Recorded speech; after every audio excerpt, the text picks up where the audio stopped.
Shpejtësiat e normave të lejuara, por dhe rrugët me lagështirë si pasojë e rreshjeve kanë rënduar dhe këtë të diel bilancin e aksidenteve. Fatmirësisht nuk ka viktima, por raportohen të paktën 8 persona të plagosur deri më tani në aksidente të ndryshme. 2 automjete janë përplasur në rrugën e Arbërit në afërsi të Gjoricës. Si pasojë 6 persona kanë mbetur të plagosur, ku 2 prej tyre janë nisur drejt spitalit të traumës për shkak të plagëve të rënda. Më herët 2 turistë francezë gjithashtu mbeten të plagosur si pasojë e një aksidenti në rrugën Pogradec-Korç.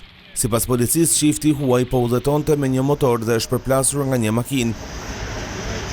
2 të huajt pasi morën ndihmën e parë në spitalin e Pogradecit, janë nisur drejt spitalit të traumës në kryeqytet për mjekime të specializuar.